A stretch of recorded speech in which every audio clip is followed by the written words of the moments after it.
ગુજરાતનો આવાજ।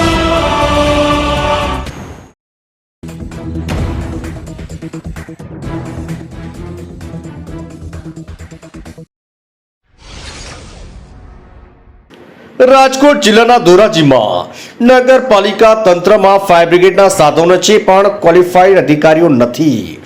ધોરાજીની જનતાની સલામતી કોના ભરોસે? રાજકોટ જિલ્લાના ધોરાજીમાં લગભગ 70,000ની સંખ્યા છે અને વિસ્તારો પણ વધતા જતા હોય છે અને નાના મોટા આગના બનાવો બનતા હશે અને તળાવ કે કેનાલ કે ડેમમાં પડવાના બનાવો કે પછી આત્મહત્યાના બનાવો બનતા હશે।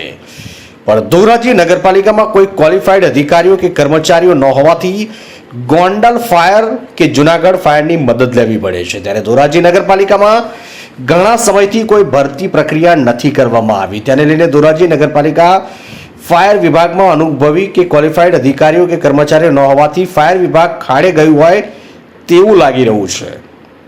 મારું નામ દિનેશભાઈ ઓરા, એડવોકેટ ધોરાજી। ધોરાજી નગરપાલિકામાં ફાયર સેફટીના પૂરતા સાધનો હોવા છતાં લોકો રામ ભરોસે છે। આવનારા દિવસોની અંદર ઉનાળાના દિવસો આવતા હોય, આગ લાગવાના અનેક બનાવો ભૂતકાળમાં બન્યા હોય તેવી પરિસ્થિતિ છે, છતાં પણ સ્ટાફના અભાવે લોકોને રામ ભરોસે રહેવાની સ્થિતિ આવી છે।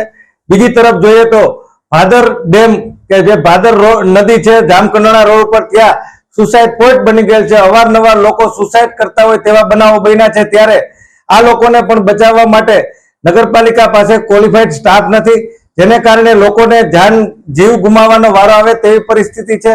હાલમાં જોઈએ તો ઉનાળાની અંદર ખેડૂતો દ્વારા પોતાના ખેતરોમાં ઘઉંવાળા જેવું જે સળગાવવામાં આવે છે ત્યારે અનેક જગ્યાએ આગ લાગવાના બનાવો બને છે, તેમાં પણ કોઈ મોટી જાનહાનિ સર્જાઈ શકે તેવી પરિસ્થિતિ છે। અમારી માંગણી છે કે તાત્કાલિક જે ફાયર સેફટીના જે ક્વોલિફાઈડ માણસો હોય છે, ક્વોલિફાઈડ માણસોની નિમણૂક કરવામાં આવે અને લોકોનું રક્ષણ કરવા માટેની જવાબદારી નગરપાલિકા દ્વારા નિભાવવામાં આવે। ફાયર વિભાગમાં સાધનો છે પણ સાધનો ચલાવવા માટે કે આગ તો કોઈ ઘટના બને ત્યારે ક્વોલિફાઈડ કર્મચારીઓ ન હોવાથી લોકોને ભારે મુશ્કેલી વેઠવાનો વારો આવે છે। રેસ્ક્યુ માટે જુનાગઢ કે પછી ગોંડલ ફાયર બ્રિગેડને બોલાવવી પડે છે, ત્યારે સમય પણ જતો રહે છે, જાનમાલનું નુકસાન થાય છે। ત્યારે ધોરાજી નગરપાલિકા ફાયર વિભાગમાં ક્વોલિફાઈડ કર્મચારીઓ રાખવામાં આવે તેવી માંગ ઉઠી છે। જો ક્વોલિફાઈડ અધિકારીઓ ન હોય તો રાજ્ય સરકાર તાત્કાલિક ભરતી પ્રક્રિયા કરે અને લાયકાત ધરાવતા અધિકારીઓ કે કર્મચારીઓ નગરપાલિકામાં ફાયર વિભાગમાં રાખવામાં આવે તેવી પ્રબળ માંગ ઉઠી છે। ધોરાજીથી અલ્પેશ ત્રિવેદીનો રિપોર્ટ।